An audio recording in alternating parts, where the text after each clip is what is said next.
Hello? Hi. I'm here. It's time to play some spooky game.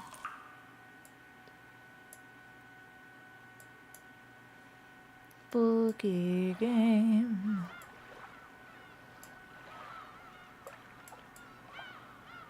Spooky game. Well, go.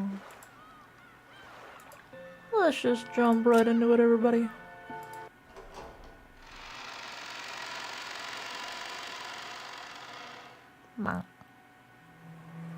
Hideyoshi's theory sounded plausible. Oh, what were we talking about?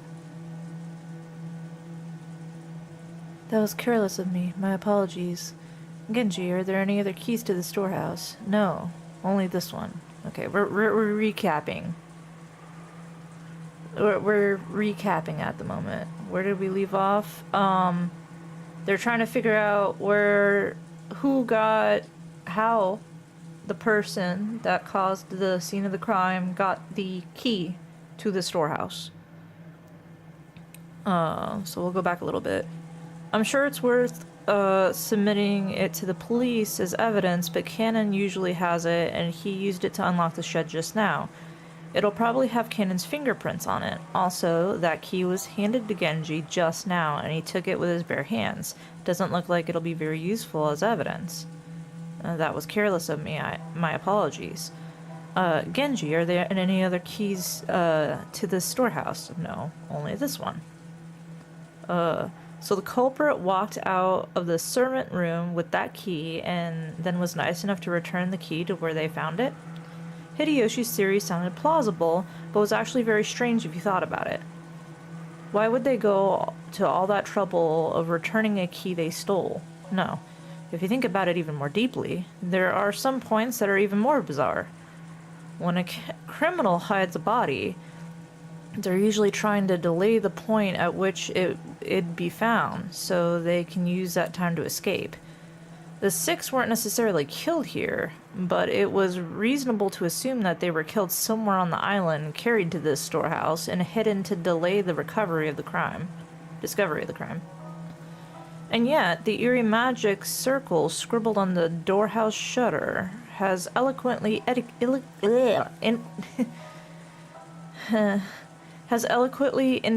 the location of the hidden corpses. Sure, it didn't explicitly mention the corpses, but 6 people had gone missing. In that situation, someone had made such an obvious piece of graffiti and even returned the key to the shutter.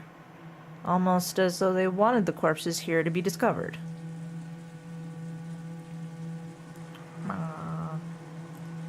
Anyway, we can't put all our faith into a lock that the culprit has opened once before. If we want to protect this place from the culprit's hands, I think we should put a new lock on it.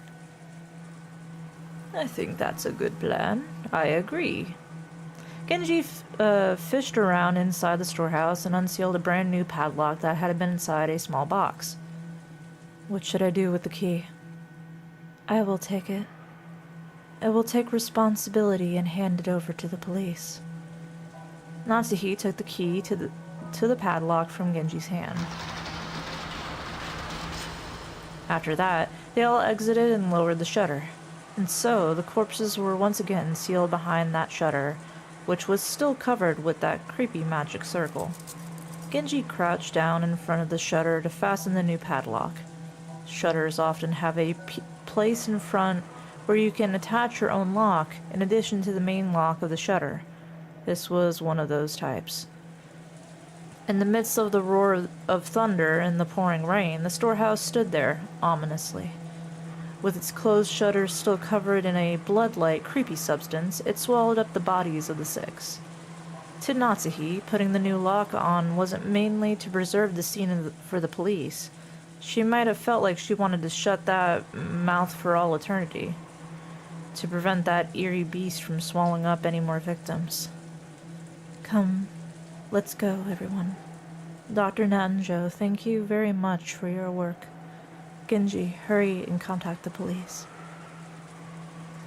Sorry, I felt like I had to burp. Okay.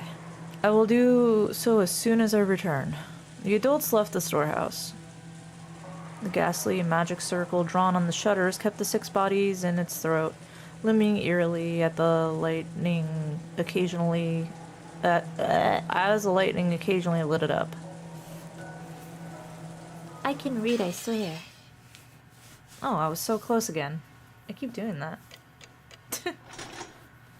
I was so close.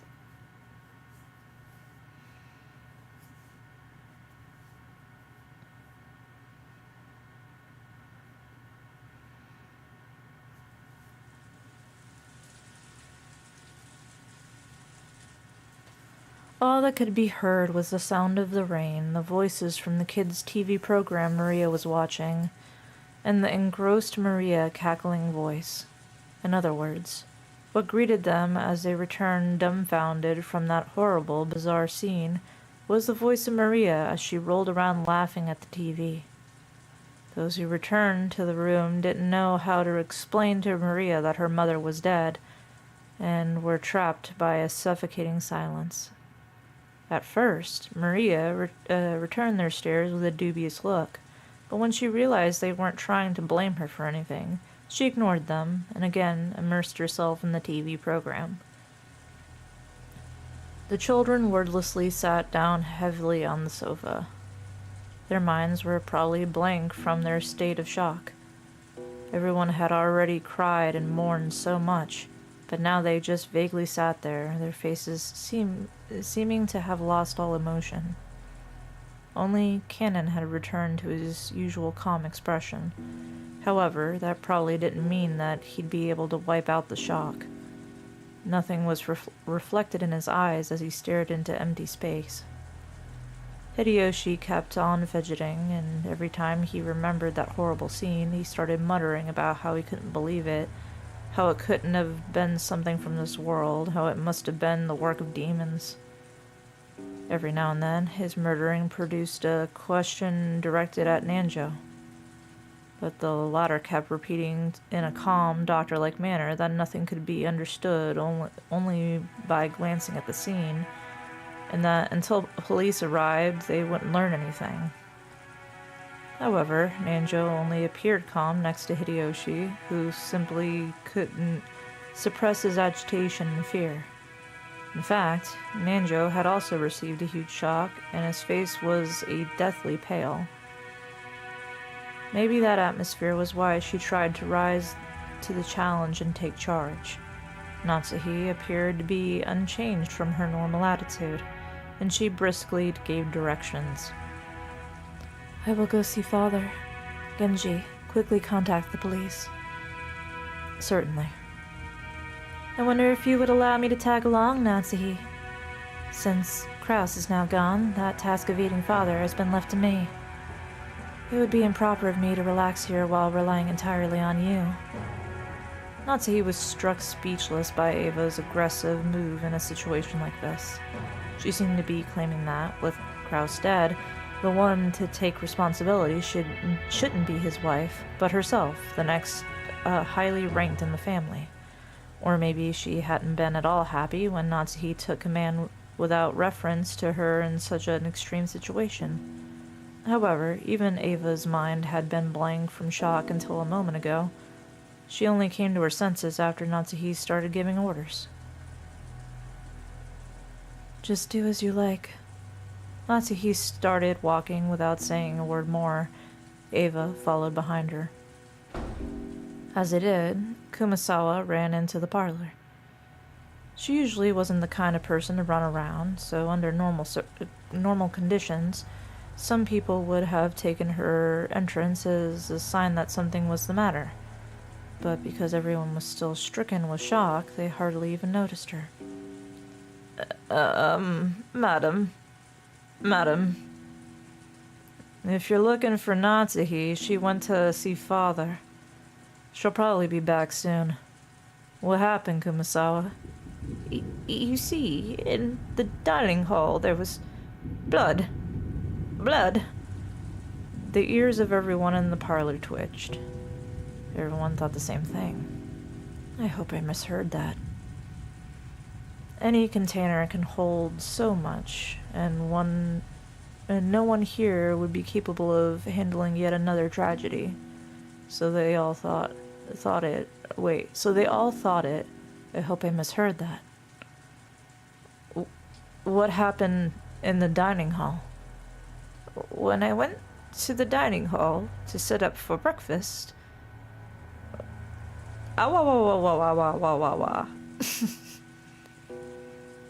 She became jelly. She became jelly from Face Connect. The first one to start running was George. His harsh footsteps jogged Hideyoshi and Nanjo to their senses, and they chased after him. Battler and the others followed. They flew into the dining hall one after another, but they didn't find any change that might have caused Kumasawa to go pale.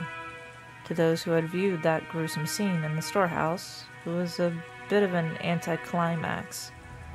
However, Kumasawa, who had followed them, pointed it out. There really was some traces of blood remaining on the floor. Compared to that terrible scene, it wasn't very impressive. However, if you calmly thought about it, this definitely indicated the loss of a lot of blood. And there's another puddle of blood over here. What in the world? It appears that a great deal of time has passed. It's probably safe to say that they were killed here last night. It definitely looks that way. We weren't talking together in the dining hall until late into the night. After that, someone must have forced their way in. Dad, when do you and Mom slip out of the meeting and go to sleep? It was a little past midnight. So, we should probably assume it happened after that. Are you kidding me? Give me a break. Milady, please stay strong. After seeing that hell on earth in the storehouse, this is nothing. Really? Good for you. I feel like my head's gonna explode. This is the dining hall, right? Every day, this is where I'd eat, complain about school, complain about homework, talk to my dad about grades. That's what this place is to me. Milady, it wouldn't be good to remain here any longer. Let's return to the parlor. I agree. Uncle Hideyoshi, I think this room will be real important to the police. Don't you think it'd be bad if we trampled all over it? Battler proposed this in a slight firm voice as, along with Cannon, he grabbed the pail and shaking Jessica's shoulders. Hello? Hello, how are you doing today? How was your stream? Everything is just as Battler had said. There is nothing more to be gained from remaining in this room. Nanjo spoke while looking at everyone's pale faces. Even though that horrible scene in the storehouse felt like something not of this world, at least then we'd be able to leave, to cut ourselves off from that place and run away. Everyone had shared in that feeling. It was good. Started doing hair. Nice. Very cool. However, this dining hall was different. It was in the mansion, the main building of the estate. And as Jessica had said, it should have been one of the most calming places, even inside the mansion. It was where all of the relatives had eaten lunch and dinner yesterday. The shock of seeing this place smeared with blood reminded us that that horrible spectacle in the storehouse, and forced us to accept that we hadn't really been able to run away from the scene of that tragedy. I agree too. The culprit might have left traces in this room. Amateurs like us shouldn't stir the place up. Let's leave quickly. Quickly. Hideyoshi also understood the meaning of what Battler had said and pushed everyone to hurry out of the dining hall. The way we were then, looking at the blood any longer would have been too harsh. Nobody went against his words. Everyone raced each other out of the dining hall. It was almost as though the last person in the room would be trapped in there, all alone. Yikes.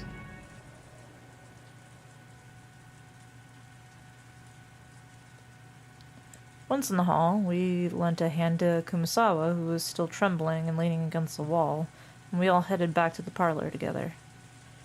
Then Genji returned. Oh, Genji. Were you able to contact the police?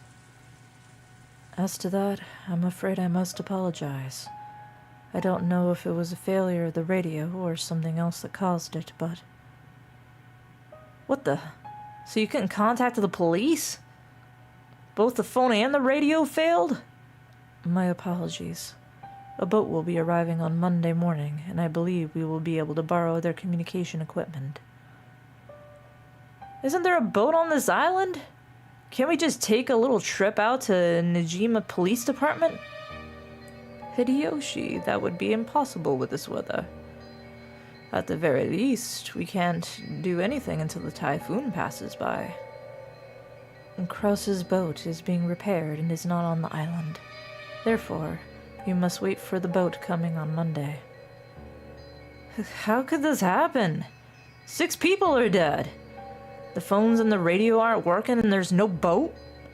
So until the typhoon passes and the boat comes, in other words, until tomorrow morning, we're gonna be stuck on this island, unable to contact the police, aren't we?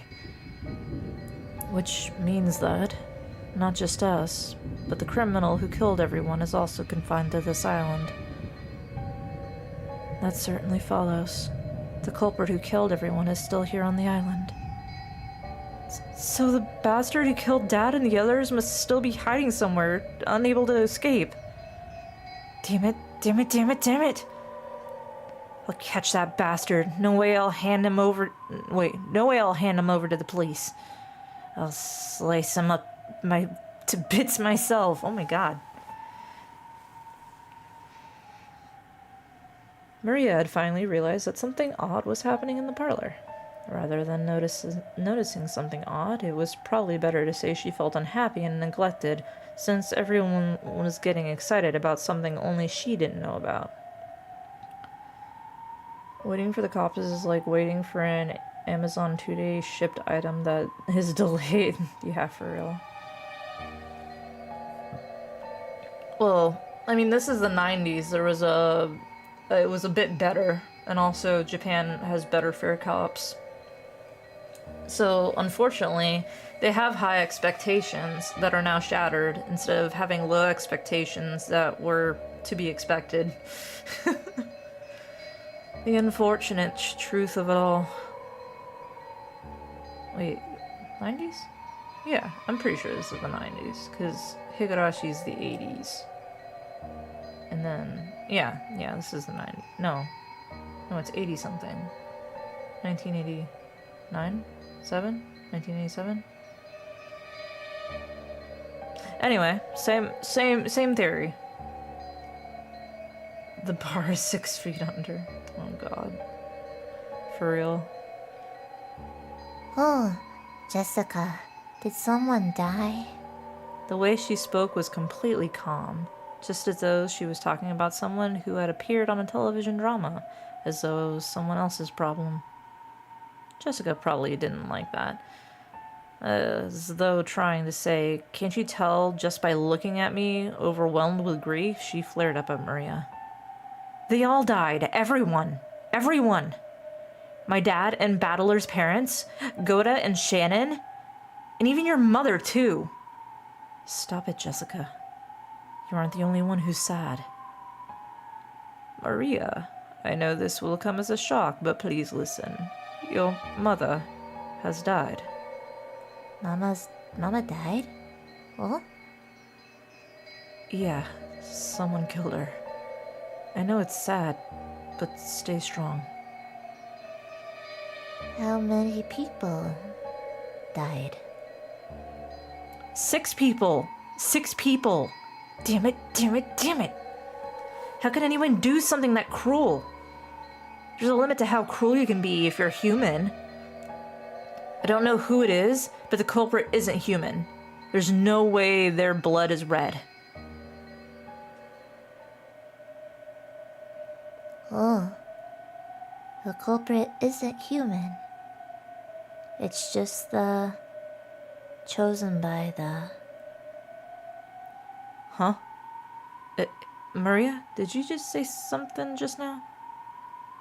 Maria had just said something. But since the words were so remotely separated from the flow and context of the conversation, I couldn't understand them for a second. When I tried to ask her to repeat it again, I was shocked by the sudden sound of Aunt Natsuhi's loud voice coming from the entrance to the parlor. It looked like Aunt Natsuhi and Aunt Ava had returned from their trip to see grandfather. "You can't contact them, even with the radio? If we can't use it at a time like this, why do we even have our emergency radio?" "My apologies. It was supposed to have a maintenance expense... Ugh. Why can I never talk? My apologies. It was supposed to have It was supposed to have a maintenance inspection every year." Brrr. "Wait, don't you have one of those boat signal devices that make a flashing light? Couldn't you use that to contact the next island?" "We do not have such equipment. My sincere apologies." Just then, Kumasawa arrived, pushing a serving cart loaded with breakfast. Since there was no way we'd be able to eat in the dining hall, Hideyoshi had ordered her to take it to the parlor.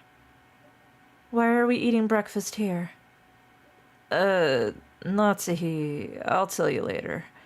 More importantly, Ava, how's father?" "Judging by the fact that he's not with you, it seems he will not leave his room, not even for a situation like this." "He wasn't there. The room was empty." "What the? Where could he have gone, at a time like this?" "Do you mean to say Master has left his study?" "That is correct. I was surprised myself. I wonder when he left his room. Do any of you have any idea?" Natsuhi looked at Genji and Cannon as she said this.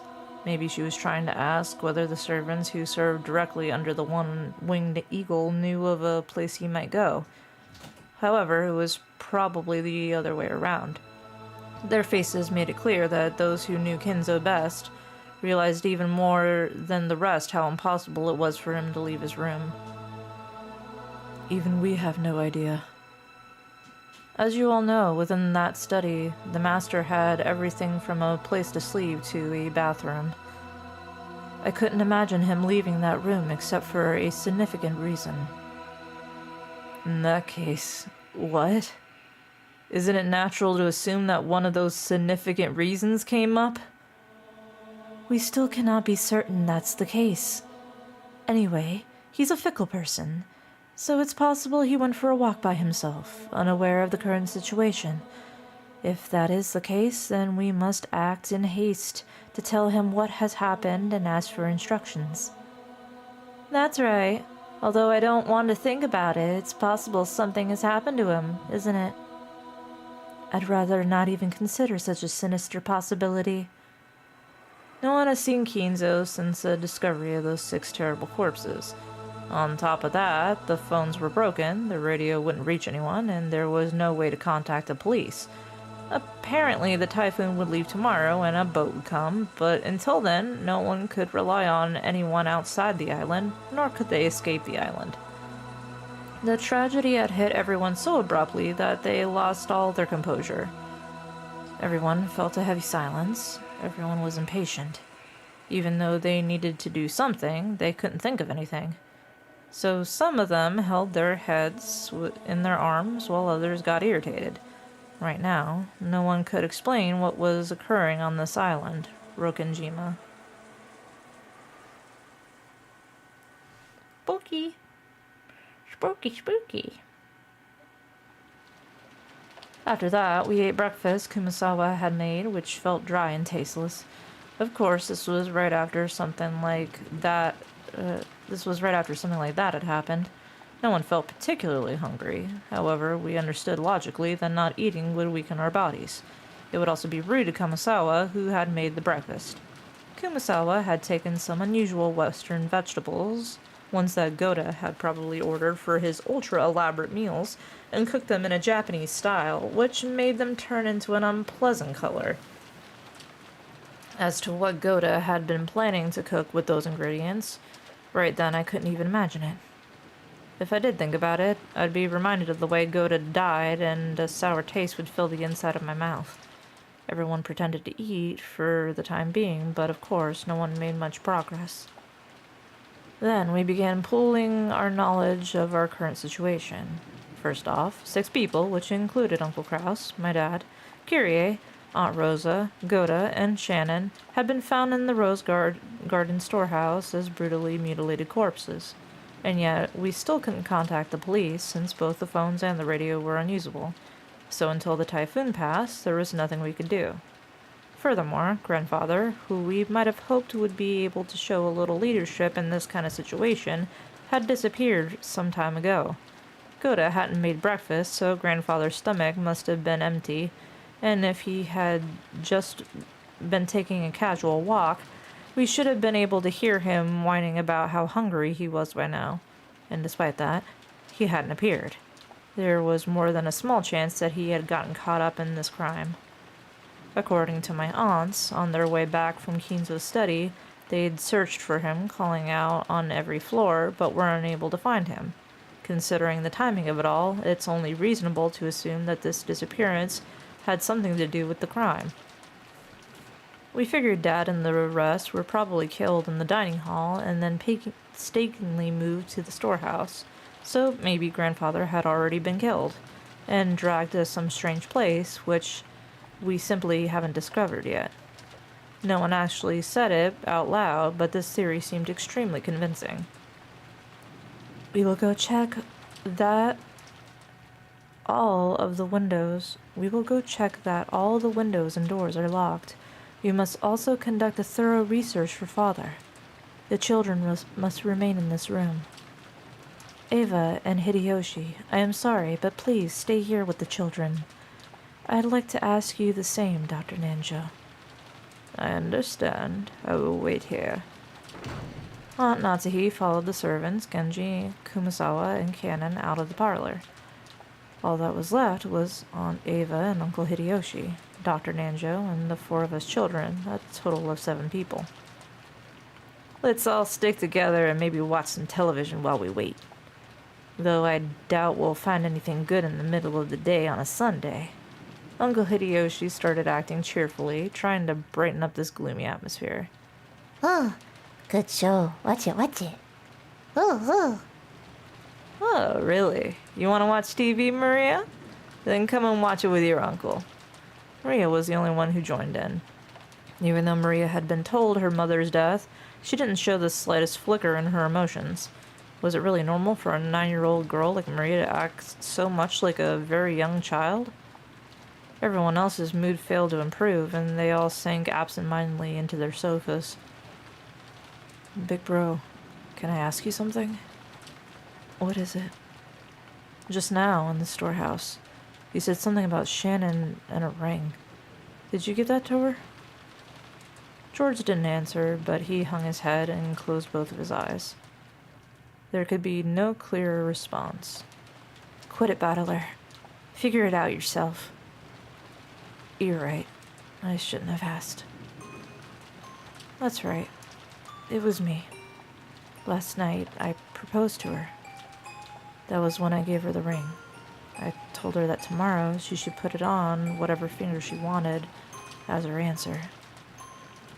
I guess it was a pretty pretentious thing to say. And that ring had been on the finger of Shannon's left hand. How do they even have anything of a signal for television out on an island that is kind of off-grid for real? Actually, yeah, that's a good question. If they don't have, like, radio, how do they have TV? Because doesn't TV go off of radio signal? At least back then.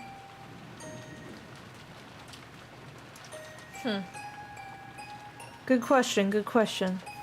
Magic. Well, several years ago, Shannon came to me asking for advice about you, George. I wonder what she could have said. And isn't there still a typhoon going on outside? There is. Shannon was always really bad at lying. It was obvious pretty quickly that you were the one she was talking about. She asked whether it'd be okay for her to get close to someone, even though she was only a servant. She asked about what kinds of things boys like and what kind of clothes she should wear to make them happy, a lot of stuff like that. I guess you could say I felt envious hearing her say that.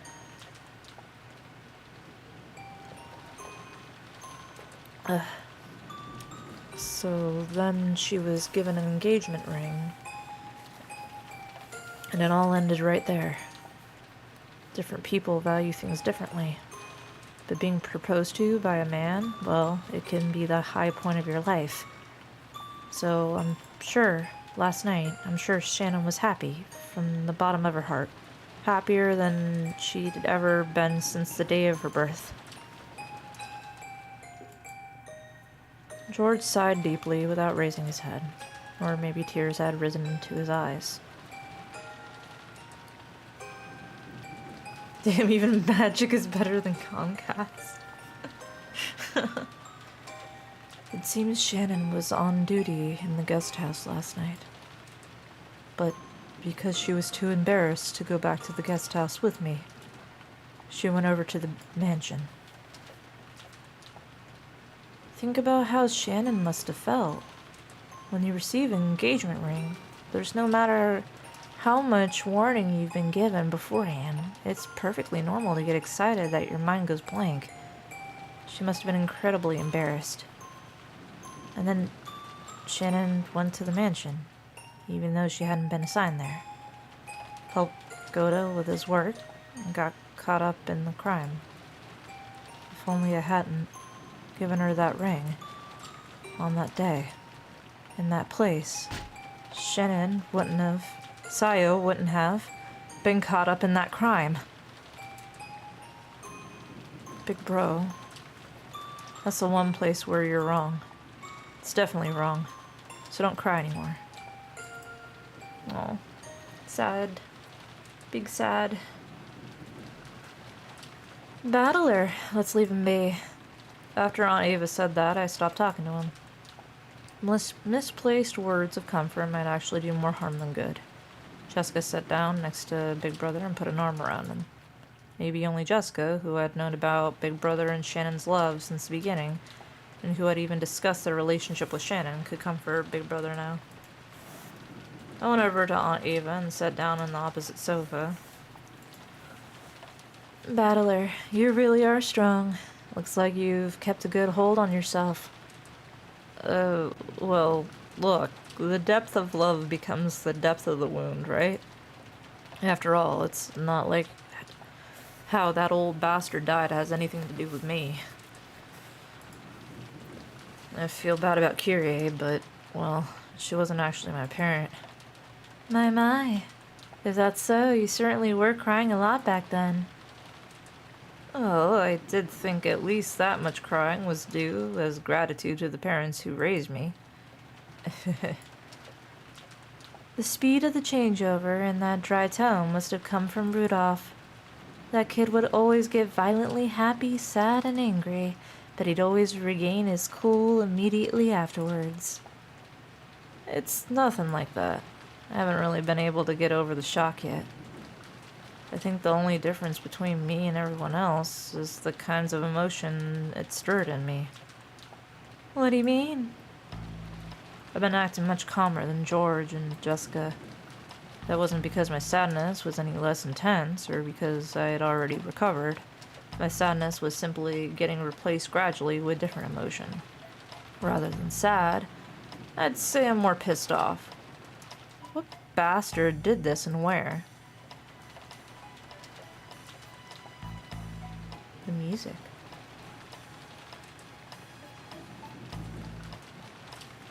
Music. It's kind of been eating me up, and I didn't get a chance to smack him upside the face. That was what I really wanted to do. I couldn't forgive myself if I just sat there, overwhelmed with sadness and hugging my knees.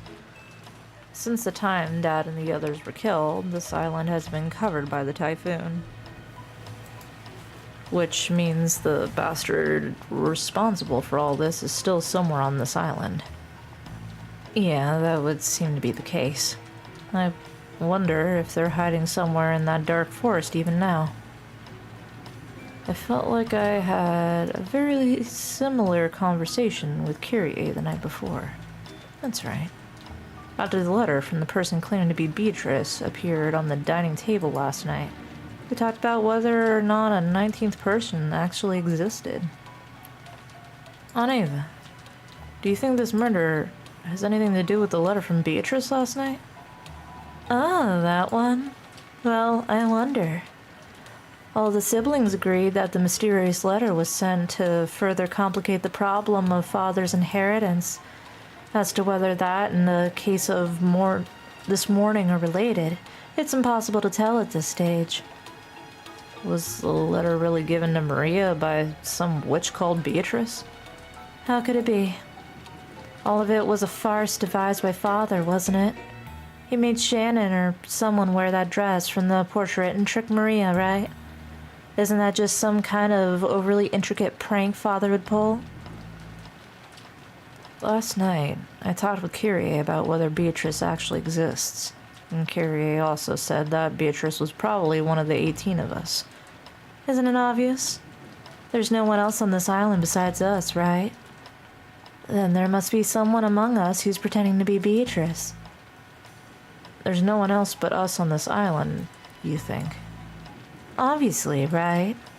Are you saying there could be someone else here other than us? No one is on this island except us. There's only 18 people.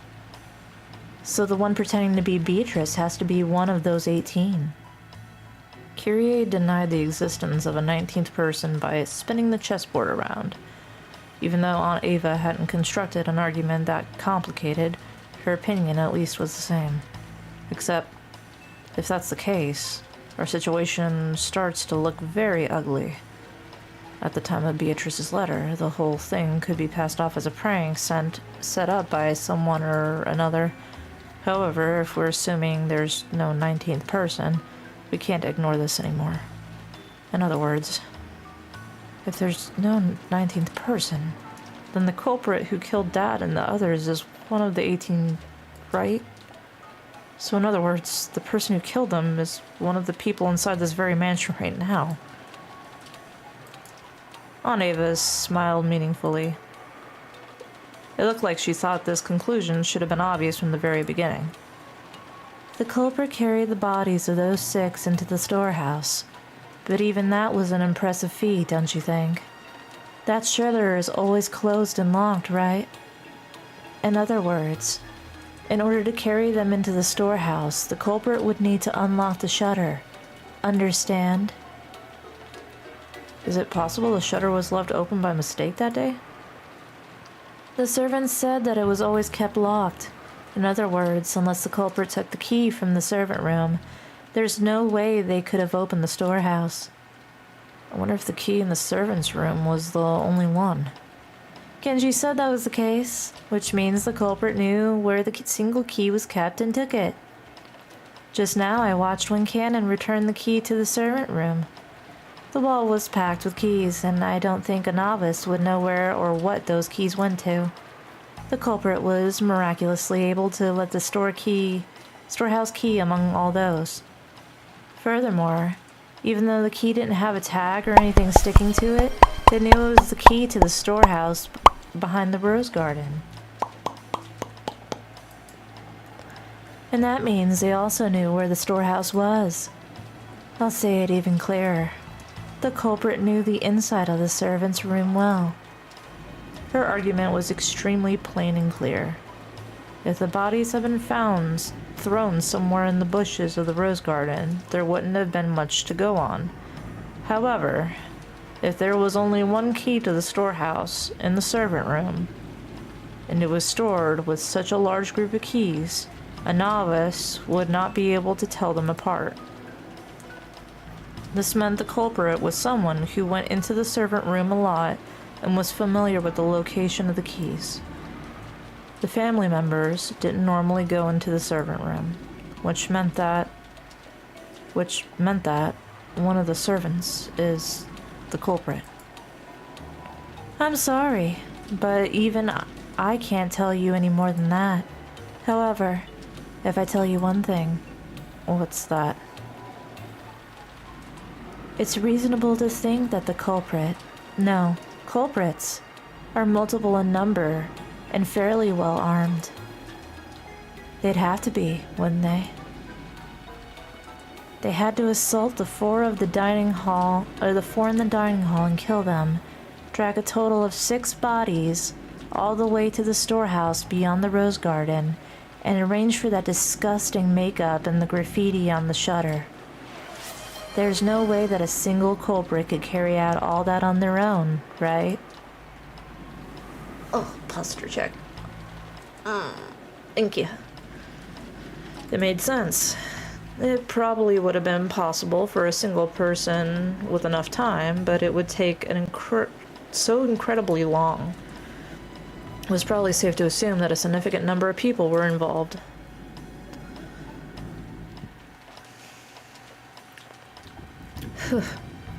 So what you're saying is that maybe all of the servants were in cahoots. Please keep it quiet, okay? It wouldn't be right to voice mere speculation like this. And if it really is true, what would you do next? They might not let us leave here alive. This is an opponent who has no trouble killing Big Brother and the 3 others. Right now, the only ones I can count on to fight with me are the 3 in my family and maybe you, which comes to a total of 4 people, right? We're no better off than we were last night. In short, it'd be easy for the culprit to massacre the rest of us. I'd be playing detective with Aunt Ava. I'd been playing detective with Aunt Ava, trying to expose the person who had killed Dad and the rest before the police did. If only I could cleverly penetrate the culprit's identity and stick the proof in their face. I'd been so sure that, just like in one of those detective movies, the culprit would then give up and surrender. However, the culprit would only surrender if there was no way for them to fight back. The culprits behind the crime on this island were far from helpless, and might even be able to massacre all of the remaining people here. And on top of that, this island was like a giant closed room, cut off from the outside world by the typhoon, so they had a full day until tomorrow to kill, scheme, and camouflage themselves. In short, it wasn't a safe atmosphere where we could get very far by playing detective. To the contrary, we were at a stage where we had to be scared stiff, since playing detective might displease the culprits. and cause them to commit another mass murder. Well, it's just a possibility, right? But I can't bring myself to trust the servants yet. And that doesn't mean I only suspect them. Don't you think there might be some mastermind behind all this? Mastermind? Why do you say that? It's just a feeling. Think about what the word servant literally means. It means someone who serves as someone else's arms and legs, right? It was a bunch of Oshiramiya family members who got killed. So naturally, there must be someone involved who stands to gain from that result. I bet the rose killed them. It was magically vanished right before the family members. Yeah, it's all the rose. That's why Maria was so obsessed with the rose.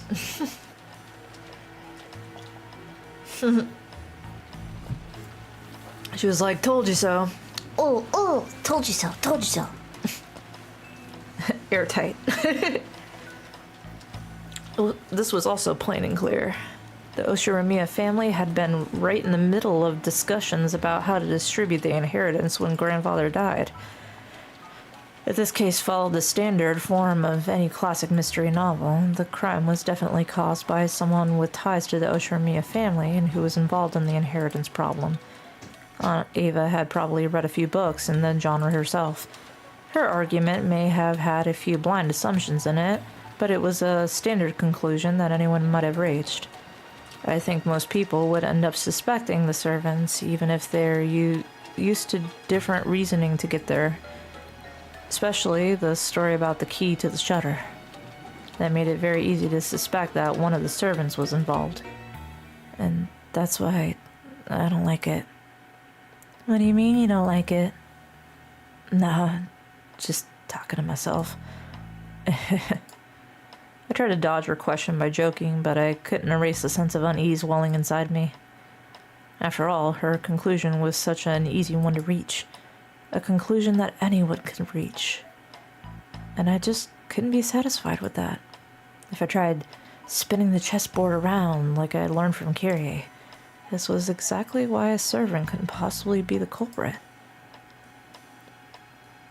If the servants really were the culprit, they wouldn't hide the bodies in a place connected to themselves. Why on earth would they use the Rose Garden shed if they were the ones in charge of the key that could unlock it? The police would probably immediately pursue whoever had been in control of the key. It was even possible that some other facts might come into light as a result.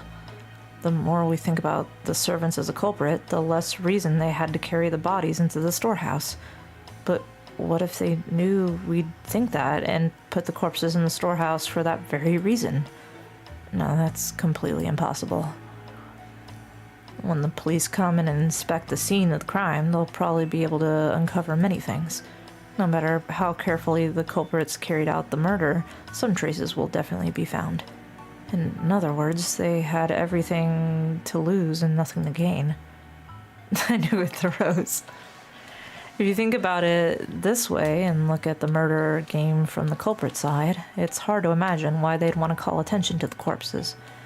Once the corpses were found, it could result in someone sending a report to the police, or it might make the remaining people more cautious, or it might make the survivors start to search for the culprit. None of these things would make life any easier for the culprit. It's just like the words of the main character's mother in a novel I read recently called Higurashi no Naku Korani. Every story needs to have a beginning, a middle, and an end. Eliminating the beginning is essential for the perfect crime. Right now, we don't know where grandfather is. We don't know if he's already become a victim or if he's one of the culprits.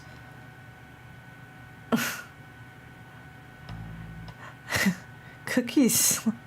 Slayer Sayori. What? Cookie. Bye. Hello and goodbye? But this state of confusion must be beneficial to the killer.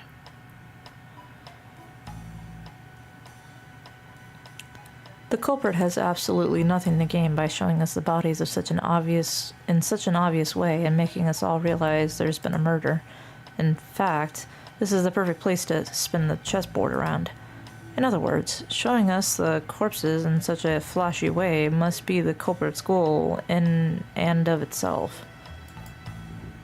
So, at the very least, to the culprit, the appearance of 6 corpses there meant more than the deaths themselves. In other words, the culprit wanted this murder on display. To whom?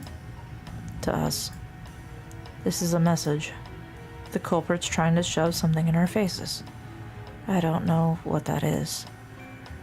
At this point in time, this vulgar mass murder isn't making me feel anything except malice directed towards all of us. Malice towards all of us, is it?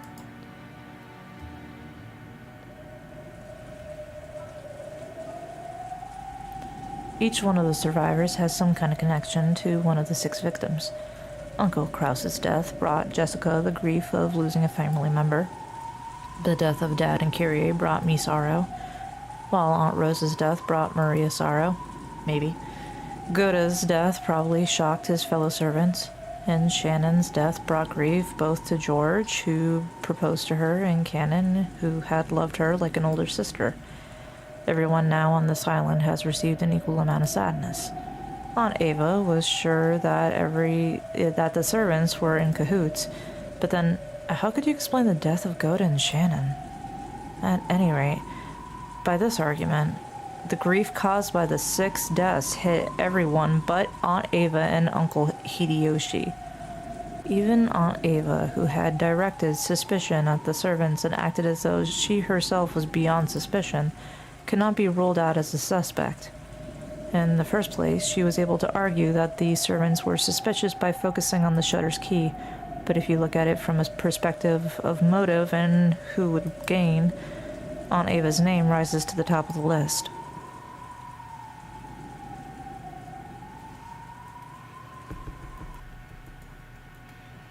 I know what you're thinking, Battler. Huh? Oh no, please don't tell anybody about how my head's so full of obscene stuff. I'm the one who's going to gain the most from these murders. Since I'm going to be suspected anyway, I might as well get it out in the open. I tried the dodgy issue by joking around, but apparently it didn't work. The inheritance will be divided into as many parts as there are siblings, but right now I'm the only one of the 4 left. All of the assets of the Yoshirimiya family will become mine. If Uncle Hideyoshi heard you, he'd say, "Could you give it a rest? It's not funny." I'm sorry. I was just fooling around since I'm going to be suspected anyway, no matter how much I try to smooth it over. That's why, from my point of view, this murder might have been designed to cast suspicion on me. Unfortunately, my alibi for last night is weak. Could you tell me a bit more about last night? As you know, the discussion between the siblings of how to slice up and eat the inheritance continued until late in the night. But I don't know how late it lasted. My husband and I had woken up early in the morning. We were so sleepy, and a little past midnight they let us go. When we returned to the guest house and rested here.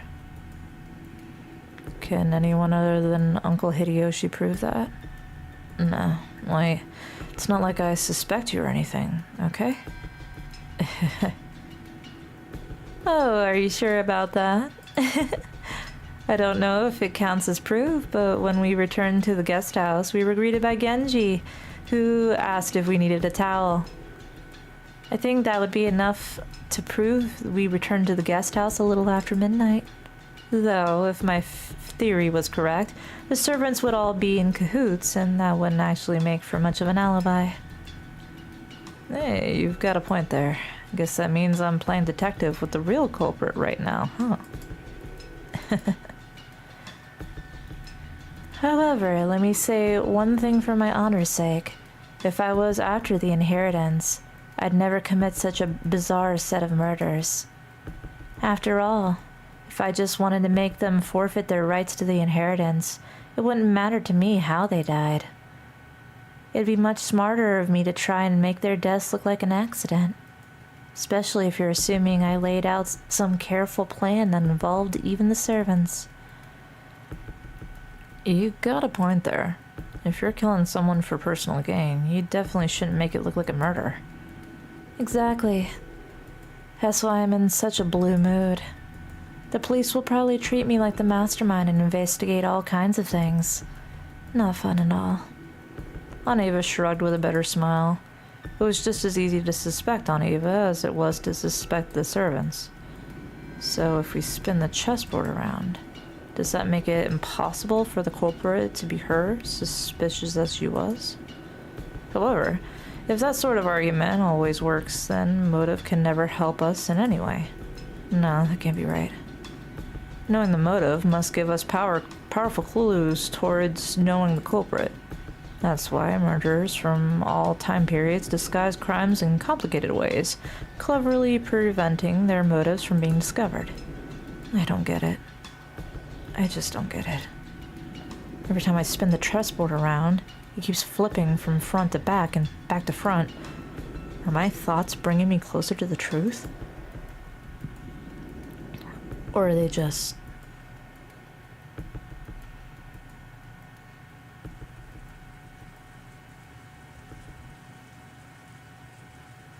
Aunt Ava didn't want to talk any more than that, so I folded my arms and headed to the window to cool my head a little. As I looked over the parlor, I saw George and the others gathered, talking. It looked like they were talking about the magic circle that had been painted over the shutter. As Uncle Hideyoshi thought back on that time, he started drawing the shape in the margins of Maria's notebook. I see. Since Maria was second only to grandfather in knowledge of the occult, she might understand what it meant. I think it's probably something like that. There was a mark that looked like a variation of a cross. And then surrounding the circle, all around the perimeter, were these clearly packed strange letters on all four sides of the cross, and in all four corners there was something written. Didn't look like any alphabet or something like that. It was what they call ancient characters. And around the top of the circumference there was a small mark. 5 small circles arranged in a plus sign, and straight lines connecting them. Ah, yeah, there definitely was something like that drawn here. Yep, there's no mistaking the shape. I don't understand the thin characters, but the arrangement was nearly the same. Everyone was staring down at the shape, so I stared down at it too. From what I had heard, this had been painted on the shutter of the storehouse with some material that looked like blood. I see. This sure is unsettling. Grandfather's probably the only one who'd want to draw something this weird. Seriously, where did he go? I want to grab him and ask him what the hell this is supposed to mean. Jessica's voice contained impatience and anger. She hadn't gone so far as to say grandfather was a culprit, but she seemed sure that grandfather knew something about the culprit's background. Of course, if you were searching for a link connecting the Oshiramiya family to the occult, 10 out of 10 people would think grandfather. Also, to a person who knew nothing of the occult, this strange mark would have no meaning.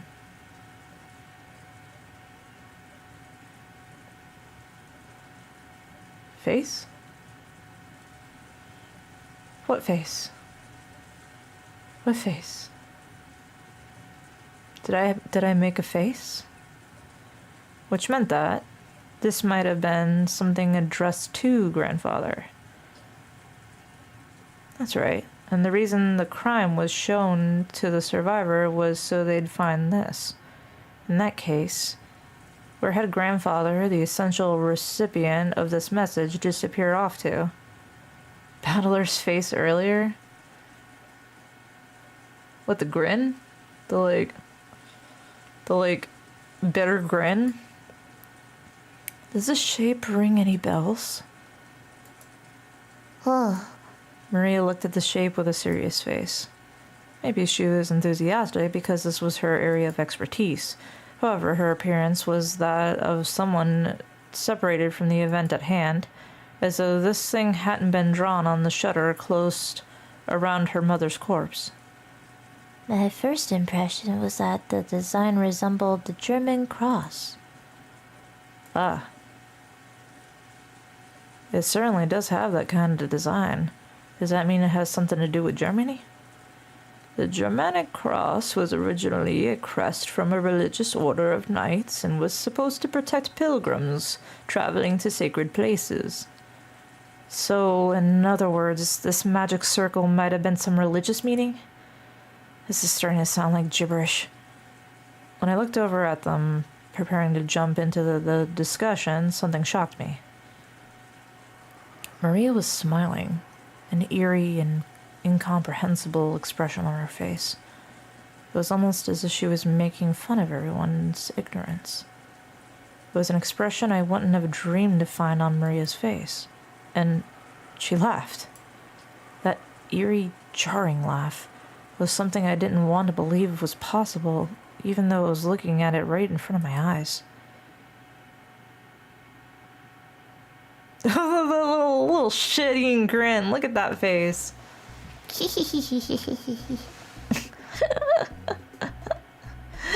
What about this face? You like this one? You people aren't even close.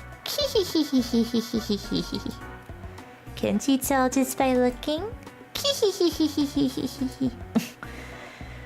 While everyone was busy, scared out of their wits, Maria kept on cackling, happy to herself. After a while, that laugh was sudden and abruptly cut off. But her expression still looked like it belonged to someone completely different from Maria. This was the 7th magic circle of the sun. The characters are written in Hebrew. Give it here. Sure. Oh, I like this. Maria stole the written materials from the stunned Hideyoshi's hand. That's a laugh you can clearly trust. She then started drawing another magic circle with a rustle right next to the one Hideyoshi had drawn. See? It looked sort of like this, right? Yes, it was. Maria, that's incredible. You really do know a lot. Jessica tried to smooth things over by praising Maria. Maybe she wanted to confirm that this was still Maria we all knew so well, but Maria didn't answer her in any way in particular. Maria began swiftly writing unfamiliar characters in the corners of the shape. When Hideyoshi and Dr. Nanjo saw them, their eyes immediately began to open wide. Written on the top and the bottom and the left and the right are the names of the angels who preside over wind, fire, earth, and water. Jason, Ariel, Forloch, and Talad. I probably butchered that. And in the 4 corners are the names of our 4 great kings, Ariel, Seraph, Thersius, and Cherub. Is that what you saw? Even if they hadn't been able to correctly write what they had seen, when they were once again shown something identical, it wasn't difficult for them to realize that the two were the same. When Maria asked them whether it matched, Uncle Hideyoshi and Dr. Nanjo nodded over and over again. There's no mistaking it, that's it. I'm sure there were characters that looked like that. How were you able to write something like that? There are also characters written around the circumference. I know. Like this, right? Maria quickly began to surround the circumference with more Hebrew writing. It's from Psalms of the Old Testament, the 16th and 17th verses of the 116th Psalm. You must have at least read the Bible, right?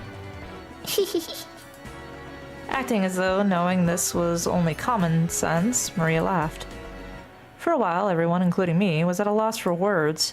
A little later, George returned to his senses and slowly managed to speak. That's incredible. I'm surprised. So what meaning does the magic circle have? It's a magic circle to borrow the power of the sun. He who wears it as a talisman draws in gold shall be able to break free from the bonds of any prison and receive the power to gain freedom. To break free from bonds and gain freedom? It sounds deep. The word bonds is not limited to its interpretation to some kind of physical object. Therefore, it does not only hold meaning to people locked up in actual jail. It can also refer to the release from mental bonds such as ties to obligations and inescapable fate. Ties of obligation and inescapable fate, you say? That's also pretty deep. But I don't really understand. What does this have to do with those 6 bodies? Far from being released, they were killed and stuffed in a storehouse, weren't they? It's not like the magic circle was drawn for their sake. The 6 of them were there for the sake of the magic circle. It is truly pitiable.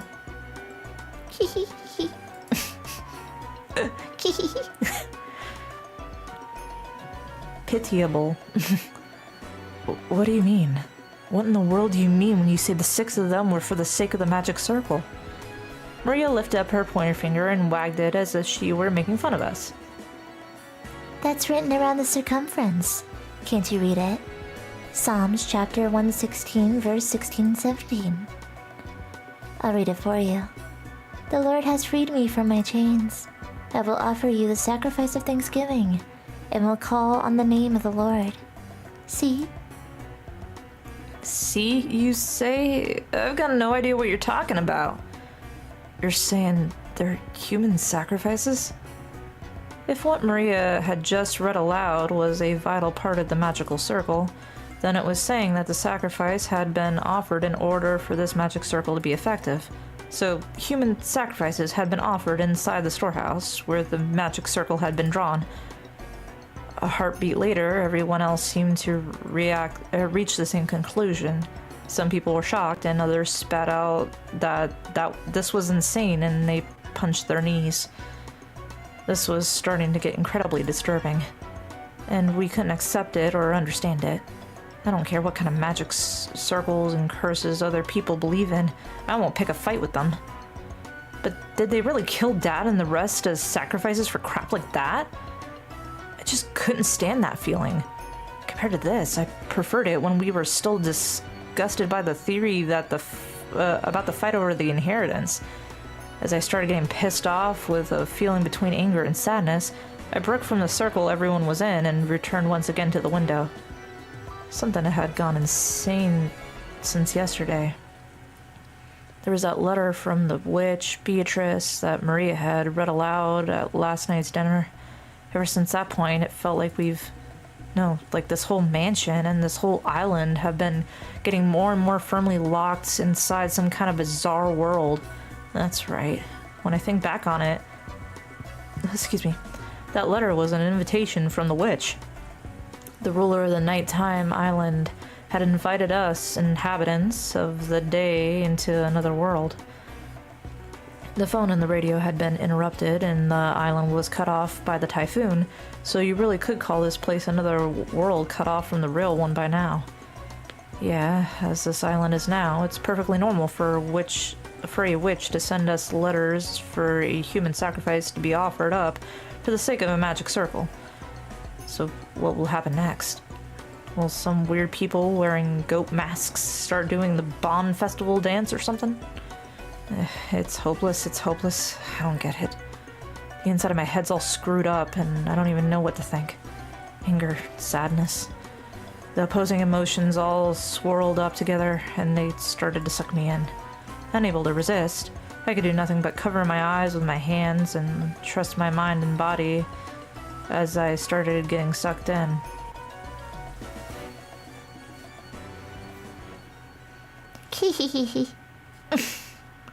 As I started losing heart, I began to recall a memory of when I was small. It was from when I was very young. I had unfortunately seen a scary occult movie on TV, and for a while I hadn't even been able to go to the bathroom by myself. That old bastard gave me an exaggerated laugh and said this. "Hey, Battler, why do you think they go to all that trouble to make movies like this about demons and the occult and such? It's because they don't exist. Something that ridiculous can't be found anywhere on the planet. Because they don't exist, people want to see them and go to a lot of effort to make them. That's why those occult movies just make me laugh. If I were forced to choose, I'd say, rather than demons and monsters, this year's earnings call earnings call and angry wives are 100 million times scarier. I'll go further, okay? From my point of view, getting scared is a recreational emotion, something for people who've got room to relax both in their hearts and their lifestyles. They had so much free time they didn't know what to do with it, so in order to entertain their minds with unusual emotions, people started creating a culture with demons and the occults and stuff.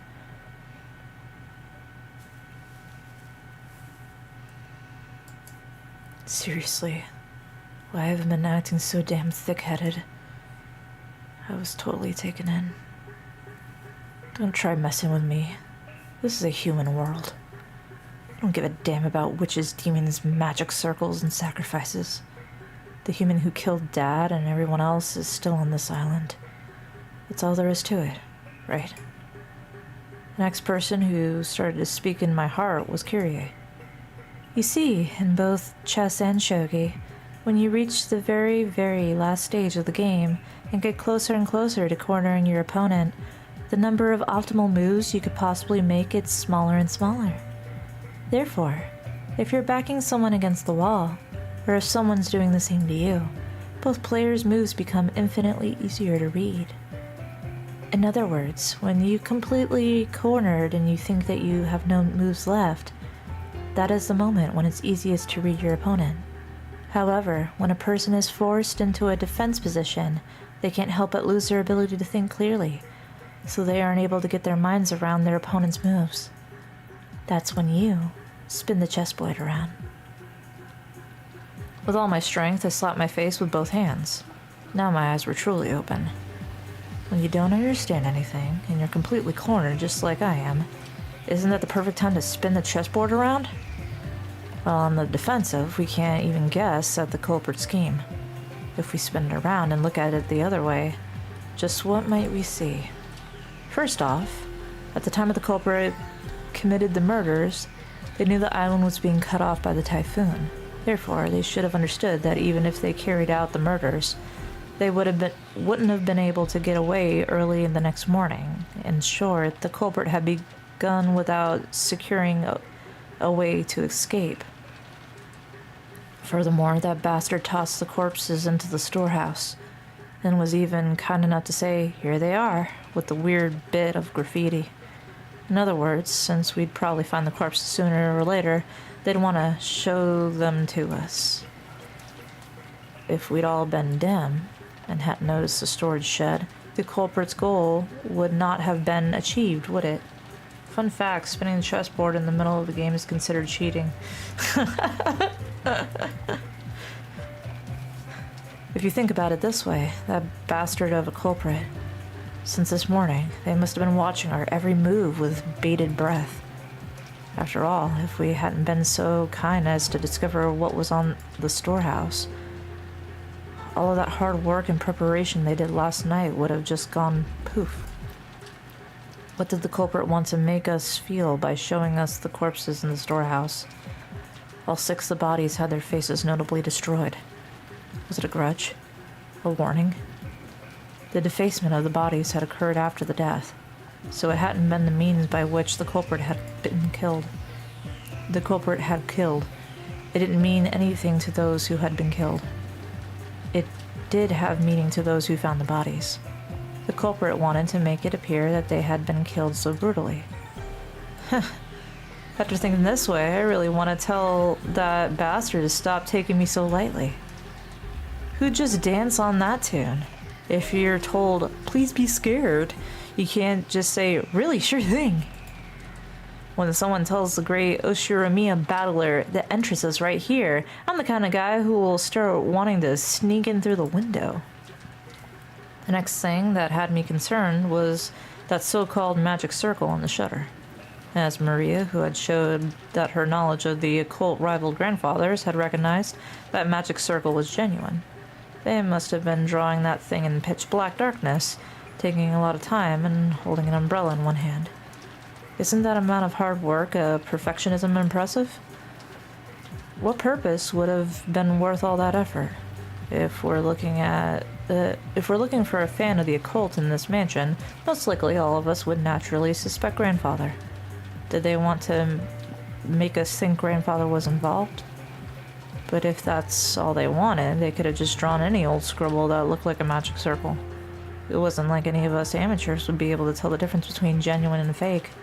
However, this magic circle was genuine, and furthermore, it had even been written in Hebrew. So this magic circle had a message that could only be understood by someone with knowledge of the occult. A message is a form of communication. By sending it, they were hoping for a reaction. A reaction? For some reason, we couldn't find grandfather now. I don't know how grandfather might have spotted the magic circle on the shutter, but did he choose to hide himself in reaction to that? No, it was a trap to make us suspect that grandfather had participated? You could read it this way. Damn, that's annoying. What kind of reaction was the culprit hoping to get out of us by putting on this occult show? Somehow, it felt like the culprit's weak point. The letter from Beatrice that Maria had read aloud during last night's dinner sprang back into my mind.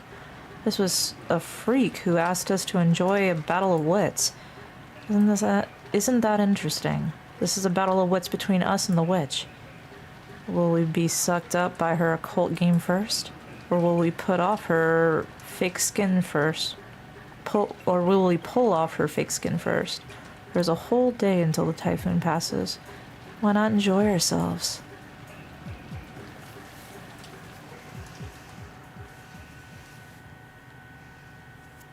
I finally noticed that the inside of the parlor had gone quiet again. Everyone had sunk into their favorite sofas, some deep in thought, others irritated, some acting depressed. Maria was once again enjoying the TV as if she had never left it. It looked like she found some commercials more fun than the boring program, and she happily yelled, "Oh, oh," and giggled. I stared at each person's appearance in turn. If there isn't a 19th person, the culprit must be in this room.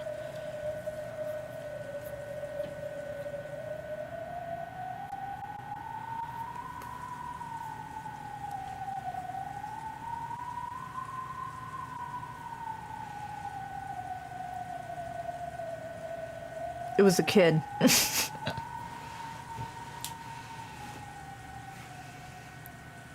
It was Battler. He was sleeper killing. Right now, on Natsuhi's searching the mansion with the servants, right? Then we shouldn't say in this room. In this mansion is where the culprit has to be. After all, it's possible Aunt Natsuhi was behind it, and we still can't deny that one of the servants might be the killer.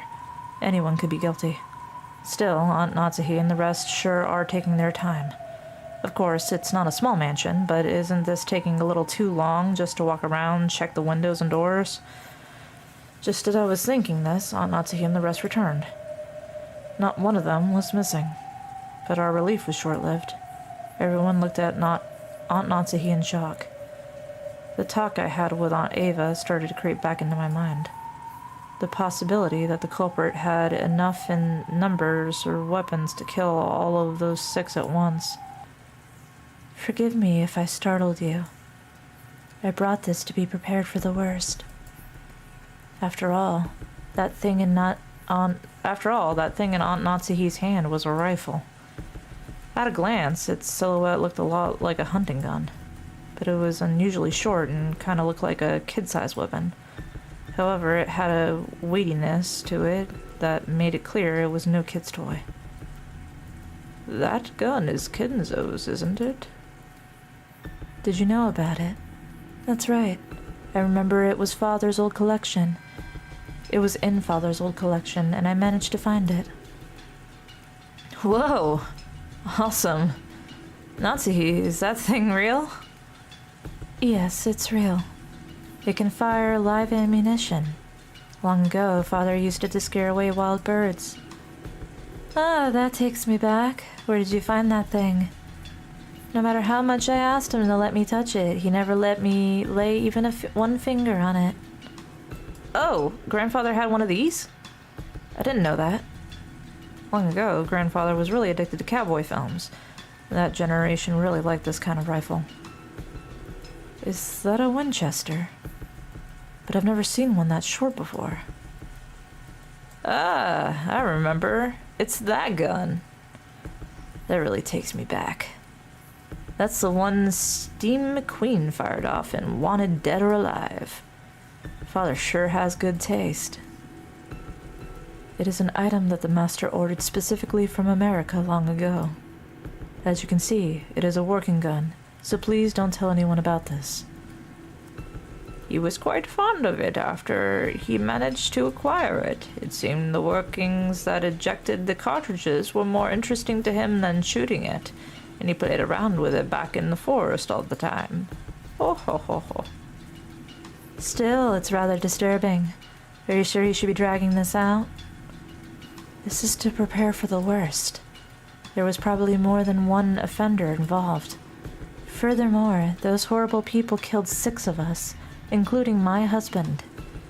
I have a responsibility to protect everyone until tomorrow, in my husband's place. As Natsuhi said this, she slumped down into one of the sofas and took a deep breath. She had been trying to find grandfather as well as check the doors and windows.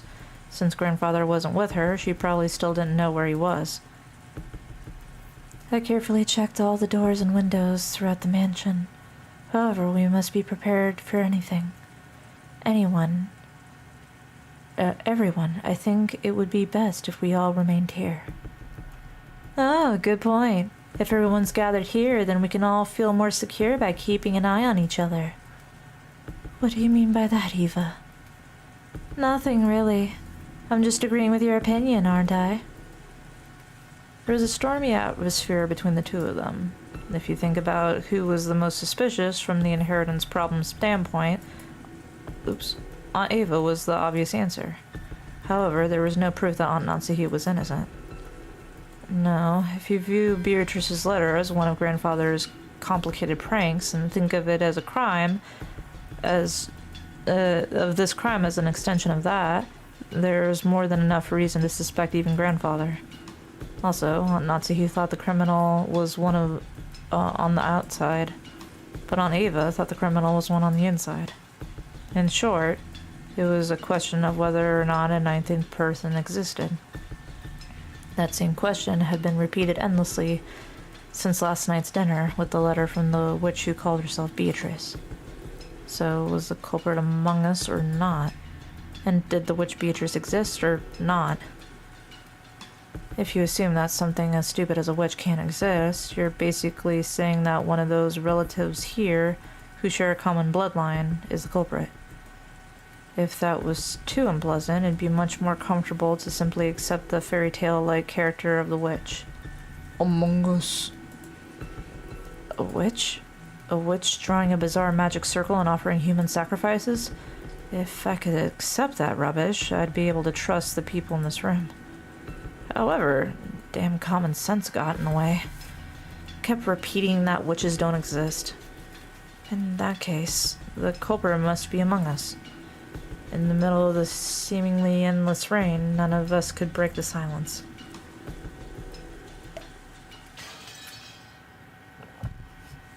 Alright. We did another part done. I went a little longer than I wanted to because I wanted to do just an hour a day. But I kind of wanted to finish a part. I kind of wanted to finish a part instead of randomly stopping in the middle of one. Alright. So... Oop. Oop. Whoopsie. So what are we thinking? What are we thinking? Yeah, I misclicked. That was good? Yeah, isn't it? And it only gets better. It's funny because Clefferson came in and it was like a period piece, you know, because it's like an older game and there was some funny sus statements being said, but like now it's like at that part where it's like, this is why I love this game. And we are only in part 1. This is only part 1. There are 5 parts to the questions game, and then there is the answers game. So, yay. I'm glad you guys are liking it. When family members want to kill each other, the rose is like, let me do it for you. That's so funny. What? Yeah, I thought we were, no, we're not. Yeah, no, so this game has multiple endings, 5 chapters of endings, and then you get another game of answers to those endings. And if we still are on board for this entire series, there's a fighting game that me and Eli can play together, if he's down.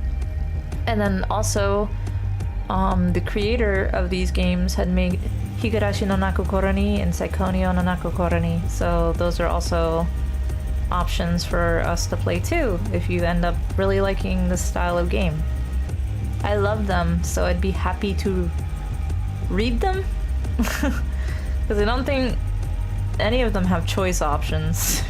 I think it's just go through the story and try to guess it before the ending comes. Like a book.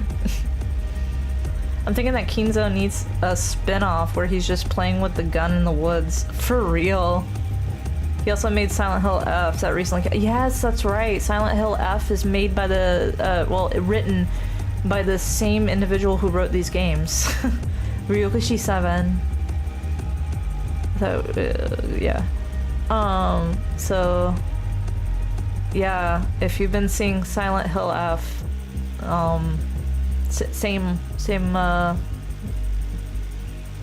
scriptwriter, I guess? Yeah. But Ryokushi 7. Yeah, so we'll see how you guys like it, because I think we're getting close to the end of chapter 1. And then if you guys are like, then I'll do chapter 2 and we'll keep going from there. Spooky Tuesdays. And then maybe we'll sprinkle it in other days if we're looking for something to do. But I'm gonna go.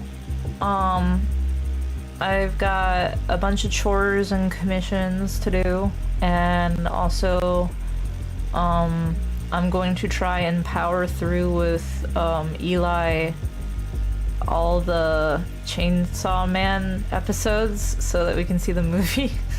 Because I've not watched any of it except episode 1. I've only seen episode 1. Have fun. Thank you. Thank you. Alright. I'll see you guys later. Have a good night. I'll see you tomorrow. Bye-bye. Bye-bye. Have fun. Thank you. Bye. Good night. Bye. See you guys tomorrow. Bye.